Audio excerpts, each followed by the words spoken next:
నమస్తే, welcome to hash you. నేను మీ Rajesh. So ఇప్పుడు బీజేపీ మహారాష్ట్ర ఎన్నికల తర్వాత తెలంగాణ పైన ఫోకస్ పెట్టింది అని మనం మాట్లాడుకున్నాం. ఇటువంటి సందర్భాల్లో తెలంగాణలో అధ్యక్షుడి గురించి కూడా మనం చెప్పుకున్నాం. సో ఇప్పుడు మరొక కీలకమైనటువంటి అప్డేటు, అట్లా కీలకమైనటువంటి చర్చ ఏంటంటే జాతీయ అధ్యక్షుడు బీజేపీకి ఎవరు అవుతారనే చర్చ కూడా ప్రధానంగా ఉంది. సో ఇట్లాంటి సందర్భాల్లో మీరు కూడా బీజేపీ జాతీయ అధ్యక్షుడు ఎవరైతే బాగుంటుంది, ఎందుకంటే 100% స్ట్రైక్ రేట్తో ఇవాళ చాలా వరకు రాష్ట్రాల్లో ఇవాళ గెలుస్తున్నటువంటి బీజేపీ ప్రధానంగా ఎవరైతే అంటే అమిత్ షా కానీ నడ్డా వీళ్ళందరూ కూడా చేశారు. ఇప్పుడు నడ్డా తర్వాత నెక్స్ట్ జాతీయ అధ్యక్షుడు ఎవరు అవుతారనే ఒక ఉత్కంఠ చర్చ ఉంది. అనేక మంది పేర్లు తెర మీదకి వస్తున్నాయి. సో ఇట్లాంటి సందర్భాల్లో మీరు ఎవరైతే జాతీయ అధ్యక్షుడిగా బీజేపీ పార్టీని ఇదే విధంగా అంటే 100% స్ట్రైక్ రేట్తో ఏ అధ్యక్షుడైతే ఇవాళ అలాగే నడిపిస్తారని మీకు అనిపిస్తే మీ అభిప్రాయాలను అంటే ఇన్ ద సెన్స్ ఖచ్చితంగా వాళ్ళ పేర్లను మెన్షన్ చేసి బీజేపీని ఎట్లా ముందుకు తీసుకెళ్తారనే దాని మీద మీ రాజకీయ అభిప్రాయాన్ని కామెంట్స్ రూపంలో కింద కామెంట్ సెక్షన్లో తెలియజేయండి. సో మహారాష్ట్ర విజయం తర్వాత బీజేపీ రూటు మార్చింది, రాజకీయంగా వ్యూహాత్మకంగా అడుగులు వేస్తోంది. జాతీయ స్థాయిలో ఇప్పుడు జమిలీ ఎన్నికల దిశగా కసరత్తు చేస్తున్నటువంటి వేళ కీలక పరిణామాలు బీజేపీలో చోటు చేసుకుంటోంది. మరోవైపు జాతీయ అధ్యక్షుడు కూడా ఖచ్చితంగా ఎవరు అనే చర్చ కూడా ప్రధానంగా దేశ రాజకీయాల్లో కొత్త చర్చ రాజేస్తుంది. ఇట్లాంటి సందర్భాల్లో మోదీ ఒక అంచనాలతోటి ముందుకెళ్తున్నారు. మహారాష్ట్ర సీఎం ఖరారు వెనుక కూడా కొత్త వ్యూహాలు తెర మీదకి వస్తున్నాయి.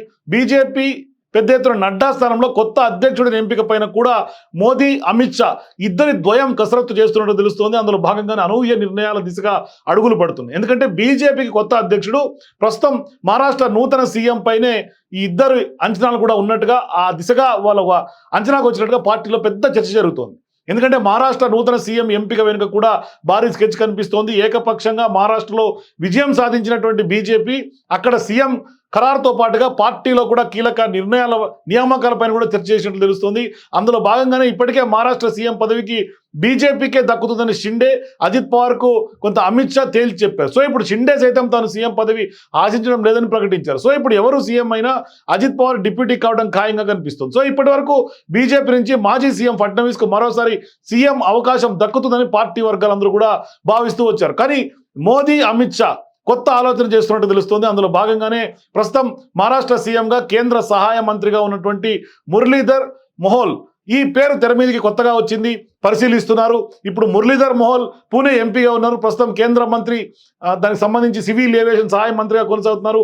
గతంలో పూణే మేయర్గా కూడా మురళీధర్ అని వ్యవహరించారు. సో ఇప్పుడు రాజకీయ వర్గాల్లో పెద్దగా ప్రచారం లేని మురళీధర్ బీజేపీ అగ్రనాయకత్వం మహారాష్ట్ర సీఎంగా పరిశీలిస్తున్నట్టుగా పార్టీ వర్గాల నుంచి సమాచారం.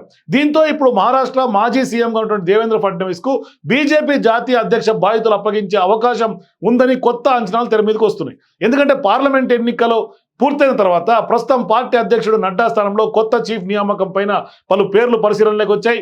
అయితే పార్టీకి విధేయుడుగా ఉండటంతో పాటుగా సంకీర్ణ కూటమిని నిర్వహించడంలో కూడా ఫడ్నవీస్ సక్సెస్ అయ్యారని, అందుకే ఖచ్చితంగా ఇవాళ ఫడ్నవీస్ జాతీయ అధ్యక్షుడు చేయాలని మోదీ నిర్ణయించడం తెలుస్తుంది. మరోవైపు ఆర్ఎస్ఎస్ మద్దతు కూడా ఫడ్నవీస్కు ఉంది కాబట్టి ఖచ్చితంగా కలిసి వచ్చే అంశంగా కూడా ఇవాళ బీజేపీ అధిష్టానం భావిస్తోంది. మరో 2 నెలలు కాలంలో కొంత ఢిల్లీతో పాటుగా బీహార్లో కూడా అసెంబ్లీ ఎన్నికలు జరుగుతున్నాయి. అదేవిధంగా జమిలీ పైన కూడా బీజేపీ నాయకత్వం కసరత్తు చేస్తున్నటువంటి ఈ నేపథ్యంలో బీజేపీ కొత్త అధ్యక్షుడి ఎంపిక త్వరగా పూర్తి చేయాలని కూడా పార్టీ భావిస్తోంది. అందులో భాగంగానే ప్రస్తుతం ఫడ్నవీస్ పేరు పరిశీలనలో ఉన్నట్టు తెలుస్తోంది. 1-2 రోజుల్లోనే మహారాష్ట్ర సీఎం అంశం మీద క్లారిటీ ఇచ్చిన తర్వాత బీజేపీ నూతన అధ్యక్షుడిని కూడా ఖరారు చేసి ఫడ్నవీస్కే ఎక్కువ శాతం అవకాశం ఉండే ఛాన్స్ ఉందని పొలిటికల్ సర్కిల్స్లో చర్చ జరుగుతోంది.